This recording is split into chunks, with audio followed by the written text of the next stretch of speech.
please. Thank you for inviting me to your wonderful country. I flew in yesterday and to bright sunshine and blue skies, and I felt extremely excited to be here. I came, as Sigga said, in 2021 to train the team, and I'm amazed at the amount of work and development that Okkar has done in the meantime. It's very impressive, and we're learning from you as well. So I'm going to talk at the beginning about the research that is going on at the moment. There isn't an awful lot of research into this, and as has been said before, it's quite hidden and neglected, despite it being prevalent. So we know that about a quarter of children live with a parent with a mental illness, and about 3 children in every classroom have a parent with a serious mental illness. So it is a big issue. Our Time was set up in 2012 as a charity by a working psychiatrist who was concerned about the fact that lots of his adult patients were parents, and he wondered what the impact on the children and the whole family was. And he went about searching out projects and research and looking around to see what existed. And sadly, there was very little. There was a very seminal paper from King's College London in 1964. That's how far back the research goes, but there is so little in the 40 or 50 years since then that's been done to address this issue.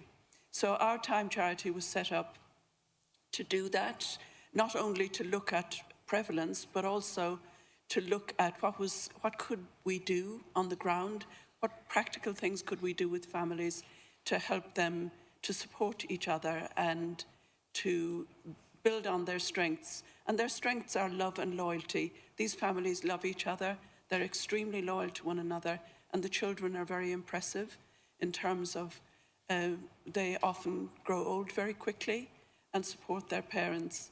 And I'm always both inspired, but also they make me laugh. They're very wise and they're very honest. And it's a pleasure working with these families, as well as a big responsibility. So I'm going to start with talking about recent research, and I'm going to choose 3 different kinds of research. One is a qualitative study where Dr. Jessica Radley talked to families about their experiences of serious mental illness. And then I'm going to talk about a meta-analysis from the University of Manchester, looking at 29 different recent studies and compiling the results into an analysis of what the problem is and what needs to be done. And the third is an epidemiological study from Denmark, and it's just been published this year, about really tracing intergenerational mental illness and looking for the root causes. So those are 3 very different approaches, but in fact they all come to the same conclusion. So I'm going to start with the research, and then I'm going to talk to you about what Our Time does and about the Kids' Time workshop and the principles underpinning it. So let me start with the research. Our surveys of our families and the evidence that we collect from the families we're working with, and we're working with about 500 families a year across the UK. These are the words that come up, and I would say the ones that I hear most are shame, fear, and guilt. Those are the ones that I hear most often. Because mental illness has always been stigmatized, there's a huge amount of shame and secrecy around it, and a guilt from parents about the parents that I meet in our Kids' Time workshop start on the premise that they are bad parents because they have a mental health problem. And we try to take them on a journey from shame to pride. Pride in their children, pride in their ability to overcome the enormous obstacles. So that's the journey that we hope to take them on. And in fact, we see this in practice. It does happen. Families and parents feel labelled, as we've just seen in that very nice animation. They feel they can't escape the label and that there is no other aspect of them. They're defined by their illness. And they often feel blamed as if it's their fault that they have a mental illness. And they often feel disrespected by the professionals, but also by society, by neighbours, by relatives.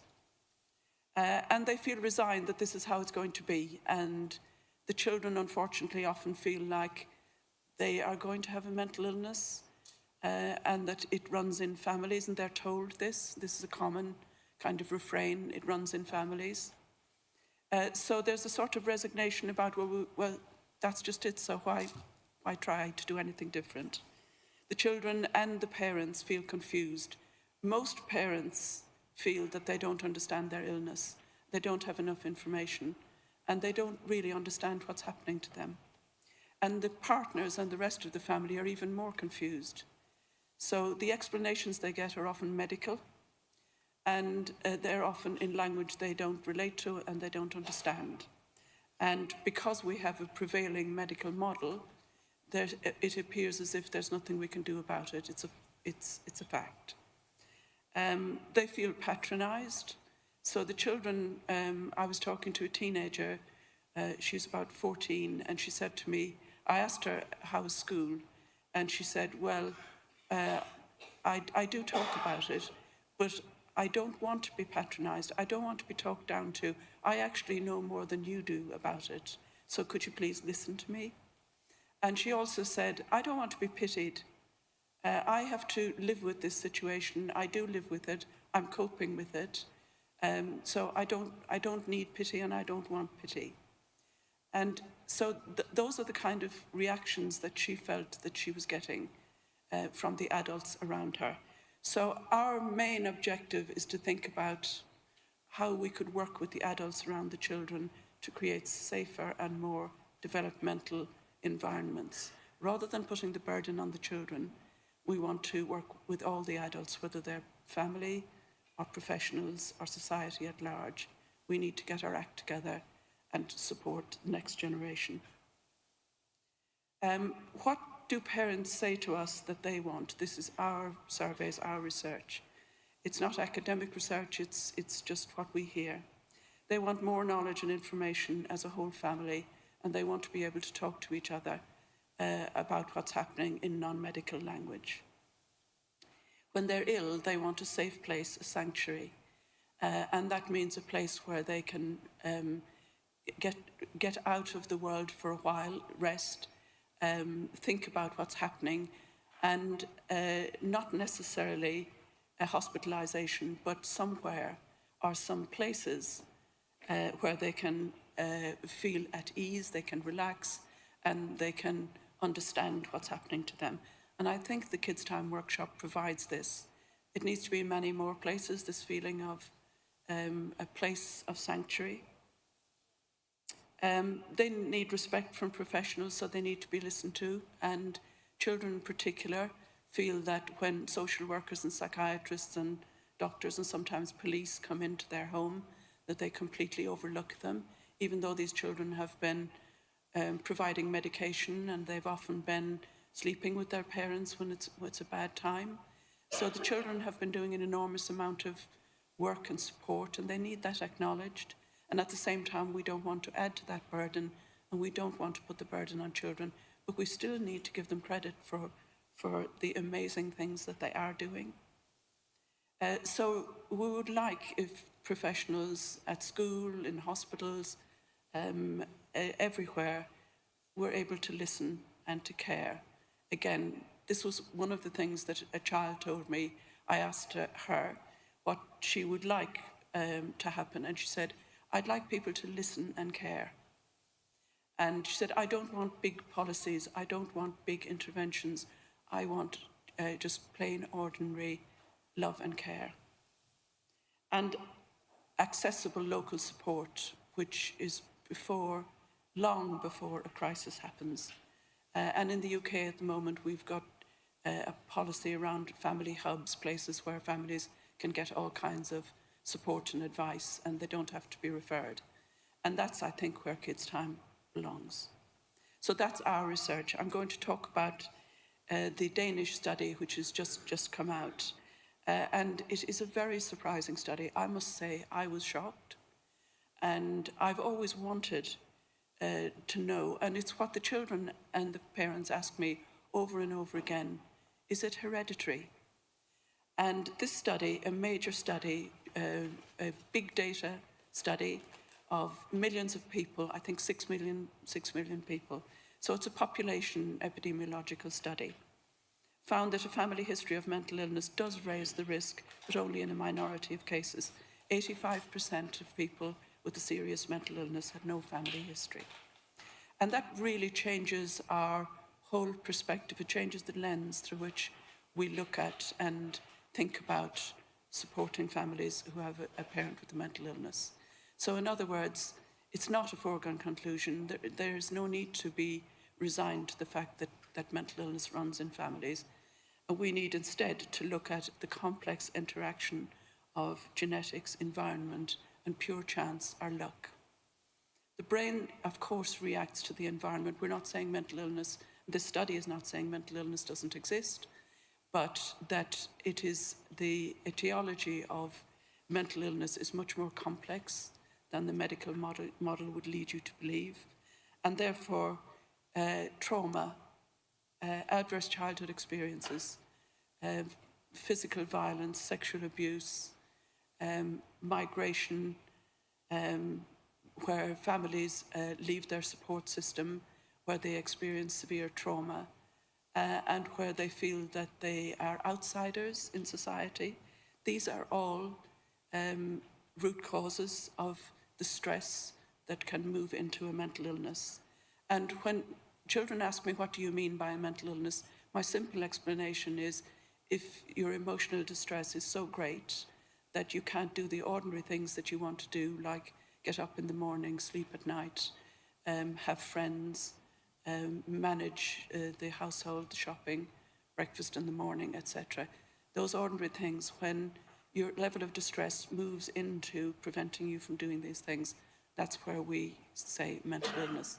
So it's a continuum, and it moves backwards and forwards. Most mental illness is episodic, and therefore there are times when people are well, and those are the times that they can plan for the future. And that's where we want to intervene. So we can't change the past, but we certainly can change the future. The second study I want to talk about is from Dr. Jessica Radley at Oxford. And Jessica has actually worked and interviewed our families.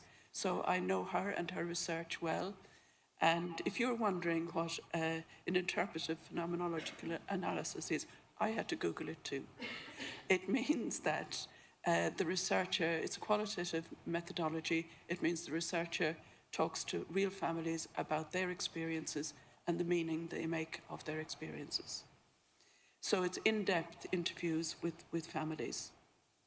And what she found was a number of things, that parents feel that they are in a terrifying cycle where they lose control of their world, their inner world, and also their outer world. And they describe psychotic episodes as extremely frightening, with hallucinations, delusions, and paranoia, where they felt the whole world was against them. And often a loss of control when they were hospitalized. And when they are involuntary hospitalized, it's a hugely traumatic process for both the family and the adult who's being hospitalized. Sometimes police, psychiatrists, and social workers come into the house and unfortunately do not give prior notice, and they discharge patients. Sometimes, I don't know if it's like this in Iceland, but it certainly is quite common in the UK, that a patient comes home from hospital on the bus or in a taxi without notifying the family. Actually, we've just got NHS guidelines to change so that their practitioners are obliged to inform the family when the patient is being discharged. You may already have that, but it is a small step, but an important one. So that sense of having your parental control, having your family taken out of your area of you can't manage it anymore.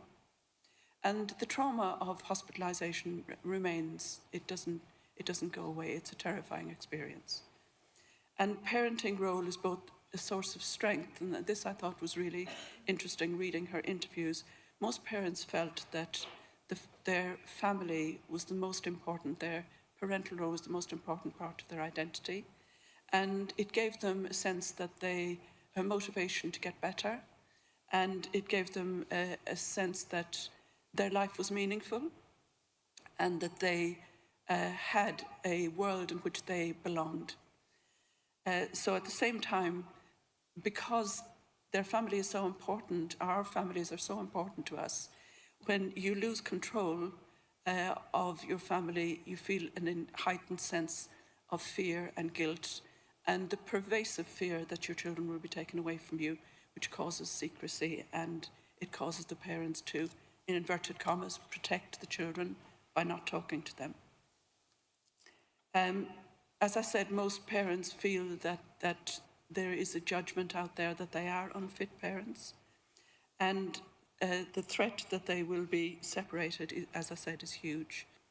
So they conceal their psychotic episodes from their children, sometimes leaving home, sometimes going on holiday, again in inverted commas, or going to stay with their auntie, but often it's something that is a mystery. So the children don't know where the parent is, and they don't know when they're coming back. This is very confusing and very frightening for children. Some felt that their partner or other family members didn't understand what happened either. So a kind of general feeling that there was no explanation of what was happening and no sense of meaning. And of course, in a psychotic episode, in a serious mental illness, the person loses a sense of perspective, and they lose insight into the world around them. So they lose connection with the world around them. So what's happening in their head feels real. And that means that it's very difficult for them to initiate a process of recovery. It needs the people around them, their support system, to help them to overcome that. And of course, it requires hospitalisation and medication as well. So the factors that made things harder, as I said, include poor knowledge of mental health services. And I don't know about you, but mental health services in the UK and in a lot of Europe are very fragmented into parent services and children's services, and a huge gap in between. There's no real sense of family support, even though mental illness often arises in family situations, and the pressure and stress of that, and it also, the recovery happens in families. So family breakdown is common. 85% of the children, of the families in our Kids Time workshops in the UK are single parent families. So there's a huge toll on relationships where the system moves towards crisis rather than early intervention. There's a lack of support because of the stigma, because nobody wants to talk about it. It feels embarrassing, it feels shameful. Often professionals, even psychiatrists, whose job it is to talk about mental illness, often avoid it because they think that they don't want to talk to children because they think it's too frightening. They also feel embarrassed themselves, and they feel that they could make things worse. So everybody shies away, turns the other way, which leaves the children holding the burden. So that is Jessica Radley's. I'm going to move on now to the Manchester University study. This is a different kind of study. It's a meta-analysis of 29 different recent papers, and this pulls together the key themes from those papers. So they've divided up into what they call the constrained parent. Parents feel overwhelmed by serious mental illness, and as we said, this leads to guilt, frustration, and it leads them to feel undermined in their parenting roles. they struggle with the unattainable standards. And I think the internet and Instagram, etc., has made this even worse, where you feel that every other family is coping, but you're not. And there's a sort of unrealistic expectations of being a perfect parent or a perfect mum or a perfect dad. And they also feel that their emotional regulation gets in the way of their parenting role. So they often overreact to stress because they are isolated. They don't talk to the people who could support them. For instance, they don't talk to the school. The school often doesn't know that this problem exists in the family. And therefore the burden falls on the parent. And you often find either over-discipline and harsh parenting, or very lax parenting, where there are no boundaries and where the child and the parent are merged. So there's a huge issue around mental illness and emotional regulation, which the children find very frightening. Most children, I think, in my experience as a parent as well, we like to think that our parents are invincible and that, whatever happens, it will be dealt with by the parent. And this is not, this kind of psychological containment is not a feature of parents who have no support system and a serious mental illness. And they mask their struggles. I can think of a family who talked to me about, the mother said, I go upstairs and I close the door. I don't say I'm feeling sad or upset. I just move away from the family so they don't see how distressed I am. And of course, they don't talk to outsiders about what's happening.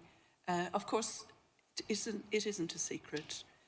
Teachers know, neighbours know, family members know, but the fact that it can't be talked about makes it a more frightening secret. Serious mental illness amplifies parenting challenges, as I said, including struggles for control. Most parents think that they should be able to control their children. As a parent, I had to give up on that and provide them with a containing system where the problems could arise and we would learn to cope with them. So even in a family where there isn't serious mental illness, the idea that you should be able to control what's happening is a pervasive belief, which is extremely difficult when there's a serious mental illness. And the impact of not just the illness but medication often prevents a parent from having a benign authority within the family. So medication, as you know, can make people feel emotionally numb. It can create a gap between the parent and the child where the attachment is impaired and the bonding is damaged.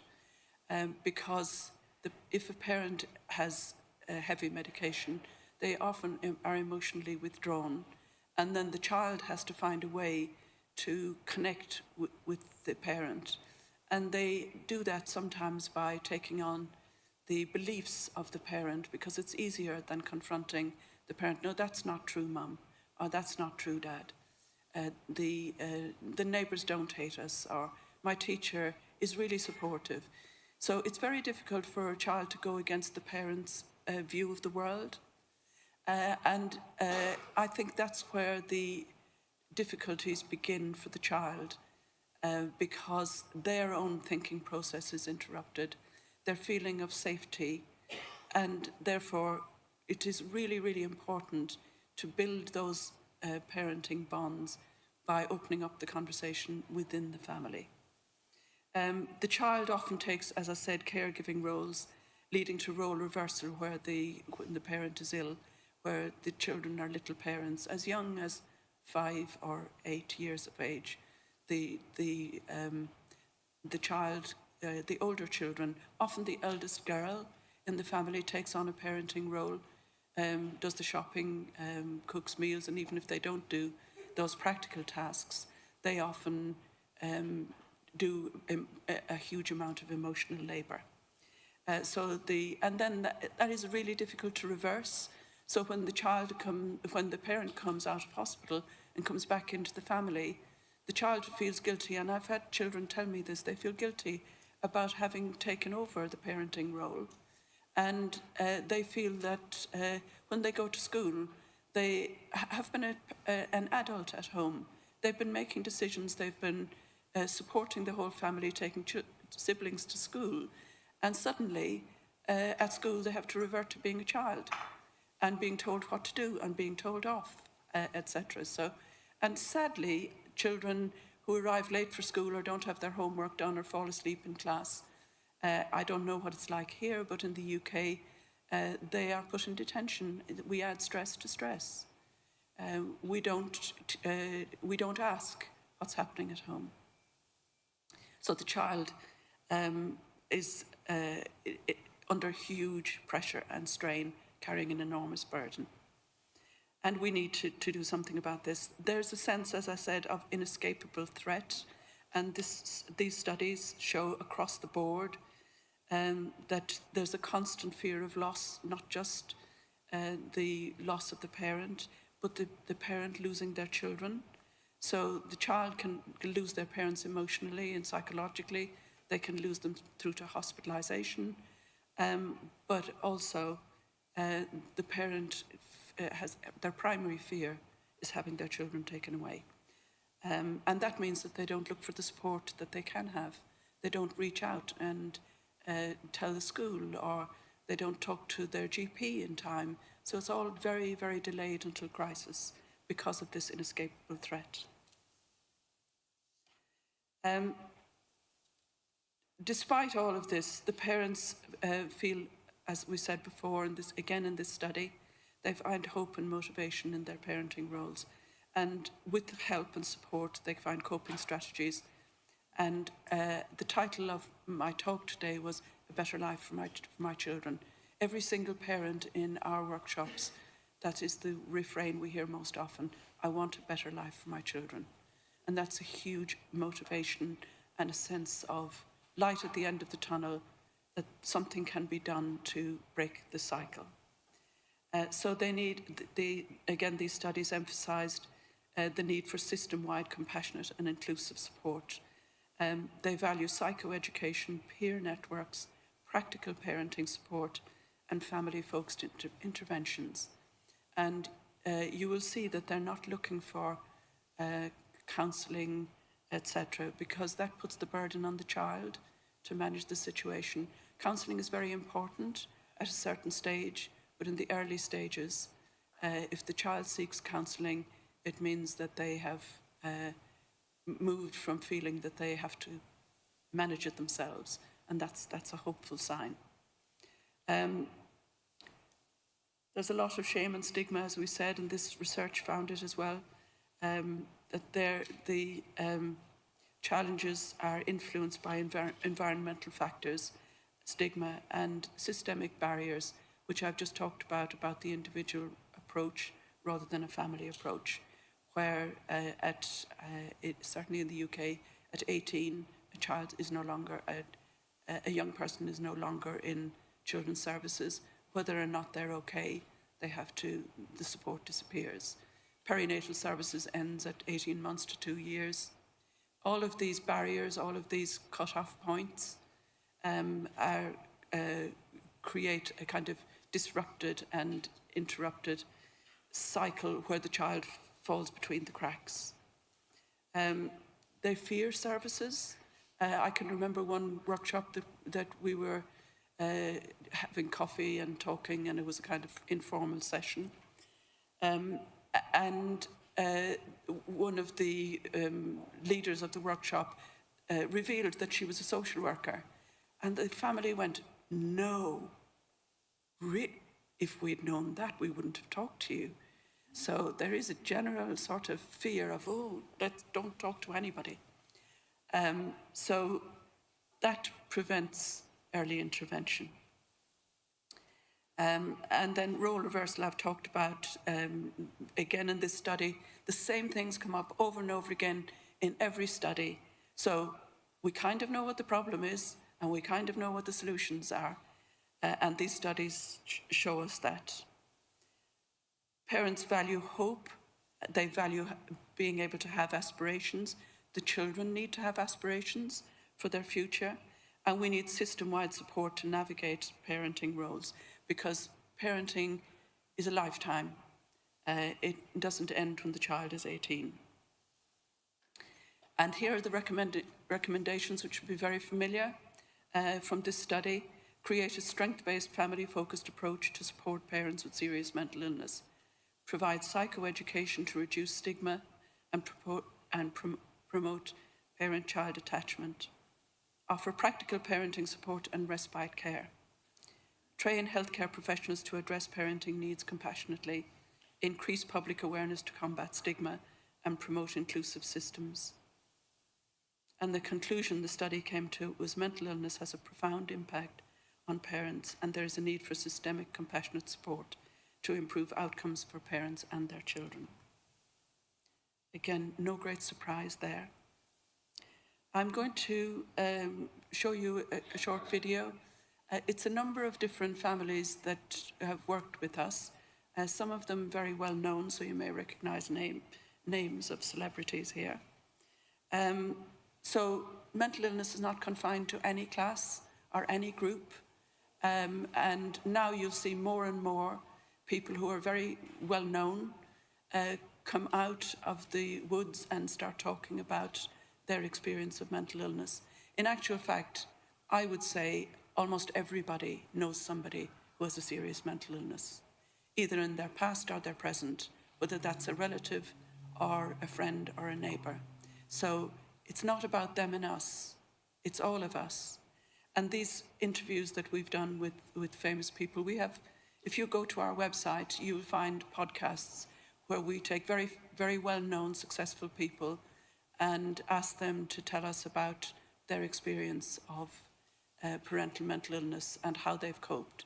And when I ask people, you know, who are really successful in life, what helped you to become the amazing person that you are now? They say to me, one person, my English teacher, my drama teacher, sometimes a PE teacher. So one person can make a huge difference to people's lives, and people have different ways of coping. You will see one of our podcasts is from what do they call him? The world's life coach, Joe Wicks. During the pandemic, you probably tuned into his Couch to 5K. So he's a very successful man who had two parents with serious mental illness. And he said, exercise helped me to cope. And my PE teacher was the person who believed in me, who saw something in me I didn't see in myself. And he said in the podcast and that is on our website, which is well worth listening to, he says, I ran 5 miles to school in my school uniform and 5 miles back because that helped me to settle down. So people have different ways of coping, and that third space is so important. So youth work, whether it's music or drama or sport, somewhere that isn't home and isn't school, where the child can feel like they belong and they have something to offer and they have a place where they're good at something they love. So never underestimate that. I knew as a child nobody else would understand my home. I didn't understand my home. I just knew it wasn't right, and it caused a lot of upset and frustration. There was nobody to help me or talk to. I remember my mum being hospitalised for the first time. Me and my brother were split up and sent to separate grandparents as we were told to handle together. We weren't allowed to visit. My father was not sleeping at all and was in an almost constant state of delusion, experiencing distressing hallucinations and paranoia.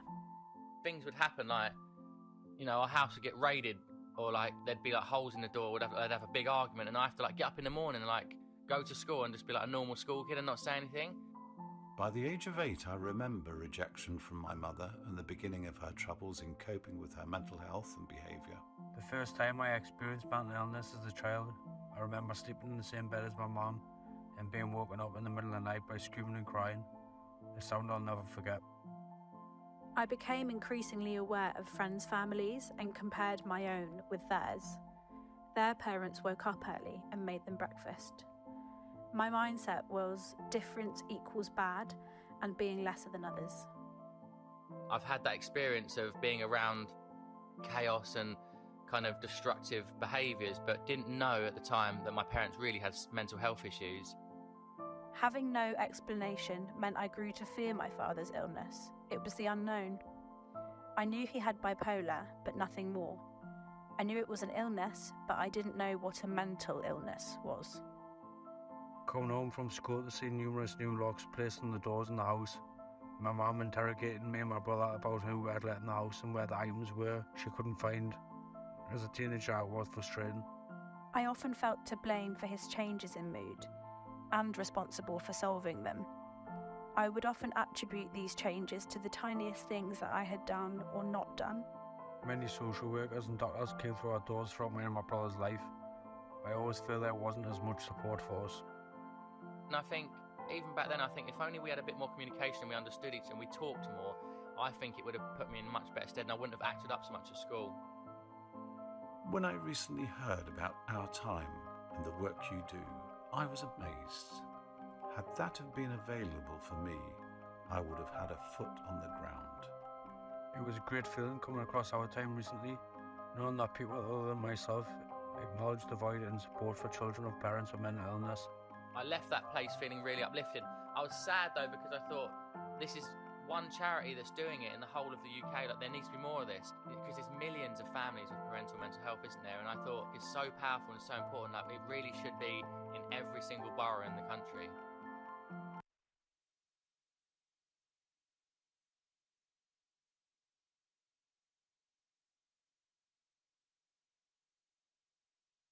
So, as I said, the charity is a small charity, but unique, unfortunately, in thinking about a family approach to mental illness. And at the heart of our work is our commitment to providing support through education, community accessible programmes and advocacy at the policy and political level. We know that the impact of parental mental illness carries risks, but it carries risks if there's no support, if there's no early intervention. But with early intervention, all of these things can be modified. We can't modify genes, but we can modify the environment. So the children are 3 times more likely to develop a mental health condition unless they get support. There's a higher risk of school exclusions, poor performance and bullying, and of course educational challenges also. A distressed child, an emotionally unhappy child, is not able to learn, so it is a foolish thing to not talk about the child's emotional life. I think most schools do, and most schools have very good pastoral support, but not an awful lot for the children that we're talking about.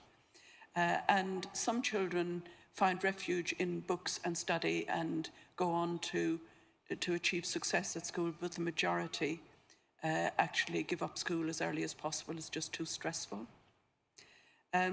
These children start, and often low self-esteem is a lifelong companion, because the inconsistent or emotional support damages their sense of identity, their sense of belonging, and their self-confidence. As one of the persons said earlier in the interviews, I just feel I'm different and there's something wrong with me. And it has a negative impact on their sense of the future. Do I have a future? What can I aspire to? What am I good at? These things all need to be generated through support, because the families are often, as we said, not able to provide that sense of an optimistic future. They often take caring responsibilities, and that hinders their development because they're often exhausted, and they're often bullied at school. So there are 3 pillars to our work. One of them is a sense to offer a sense of belonging through meeting other parents and other families in a non-threatening, non-clinical setting.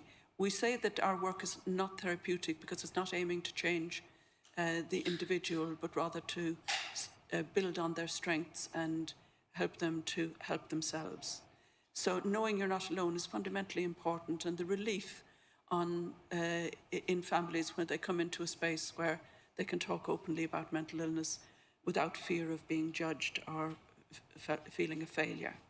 A good explanation is a key component, and that means age-appropriate explanations and non-medical and non-psychiatric explanations. And we don't talk about diagnosis, so the families don't know unless the parents are willing and happy to talk about their diagnosis, because it's about, can you cope with your parenting, can you cope with your family situation? So we don't talk much about that, but when children or parents ask about what is bipolar disorder, we help them to find the information, and there can be a session on diagnosis or medication. So we do talk about medication, but only when it's asked for. A trusted adult to talk to, and that can be other parents, it can be other children, but mostly it's the workshop leaders. And it's really important that the same team, same place, same time every month, because that provides a sense of continuity, reliability and containment for the family. So in school, the child will choose their trusted adult. So it might not be the SENCO or the person who's responsible for pastoral care. It can be anybody.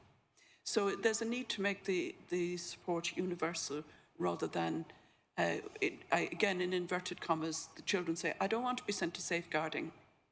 So they don't own up because they don't feel that safeguarding is safeguarding them. So a trusted adult is the third fundamental pillar of the work. Knowing they're not alone means that it's not shameful, and they can learn from other families. So when the families are talking to one another, they learn how to deal with the illness through other families. The children don't feel so much an outsider or feel that they have to hide what's going on. And research shows that talking about it with a trusted adult outside the family is protective. So despite the prevailing myth that we don't talk about it because we don't want to make it worse, actually talking about it makes it better.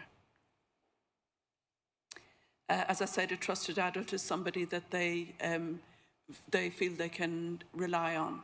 It can be anybody. And as I said, a good explanation helps the child to feel more in control and less confused and frightened. It protects them from self-blame and having to carry the burden on their own and keep the secret.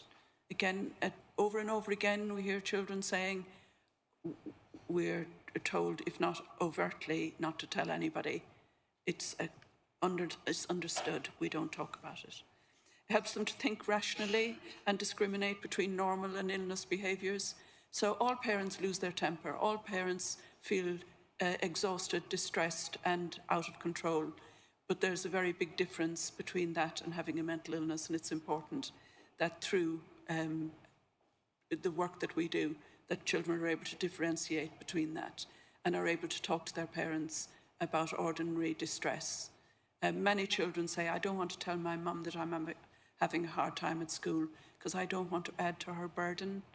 So this is why it's really important that the child understands that there are ill behaviours and there are just ordinary parent-child behaviours.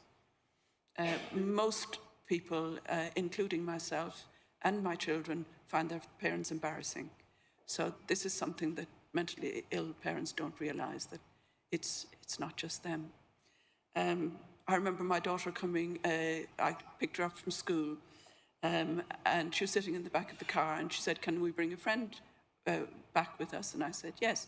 And she said, just so long as you don't talk. So it's important that we know these ordinary things as well as so reducing the stigma is fundamentally important. And we need to be mindful that different cultures think differently. In our society, in the European countries and in most developed economies, we think about mental illness as an illness, something wrong with your brain. It's a prevailing medical model.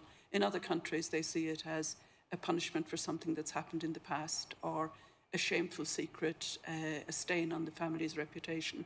So there are lots of sensitivities around talking about mental illness, and we don't claim that ours is the only one or the right one, but we open up a conversation because culture is so much a part of one's identity that it's really useful to open up a conversation about what's your beliefs, what's your thinking about it, what have you been taught about it. So curiosity is more important than conflict, obviously. So I'm going to talk, I've got 5 minutes. Yeah? Yeah, okay. So I'm going to quickly talk about Kids' Time workshops. They're designed to build on the strengths of families. They're designed to be community-based. So we train teams in local areas across, for instance, the City of London. We've got 8 different projects and 8 different local authorities where we train a team to run the workshops.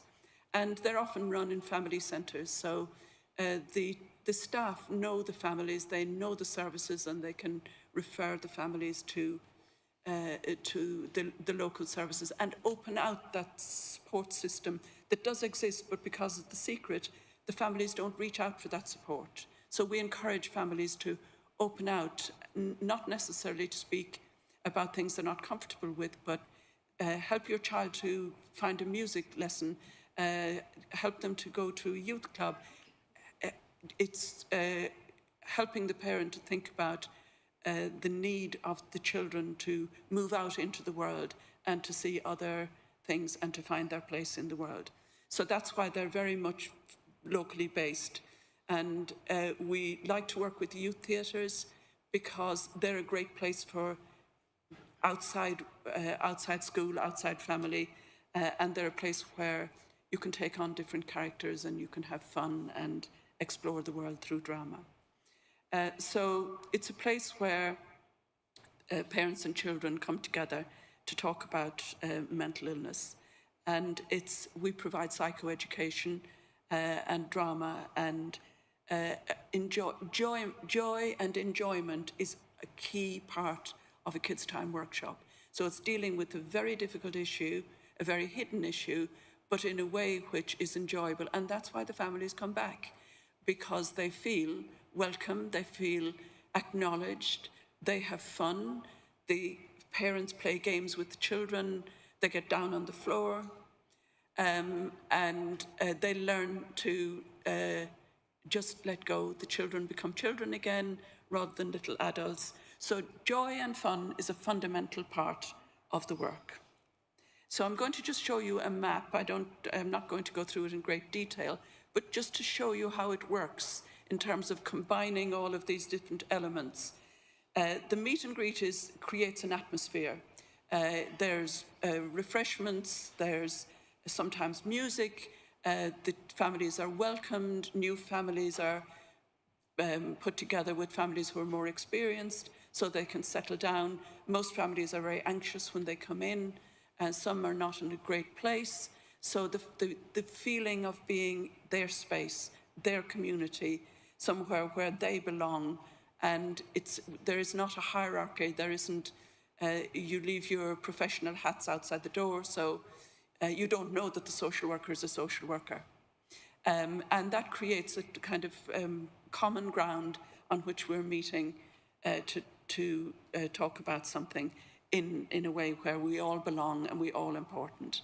And then the seminar is the psychoeducation bit, and that is generated from the families and from the questions they have, and also from the teams. Sometimes the teams decide on a theme for a term, and they do playful activities, and they could show information videos, they could show one of the animations that we have on our website, just to open up a discussion, not to preach or teach, but to open up a discussion.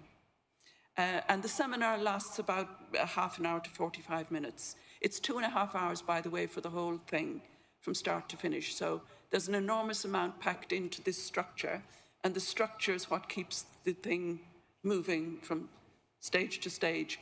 The content changes every month. After the seminar, the children go with a drama worker, and they have de-stressing games, focusing games, and they also create a little story using characters, and they video that story. It's probably 3 minutes long, 3 to 5 minutes long.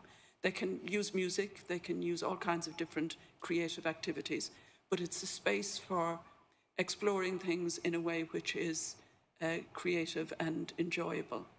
And that takes about an hour, 45 minutes to an hour, and it's the core of the workshop. The parents' discussion is about focusing on how is it to be a parent with a mental illness, and focusing on how would the child experience that. So helping the parents to think about their child as well as their own experiences.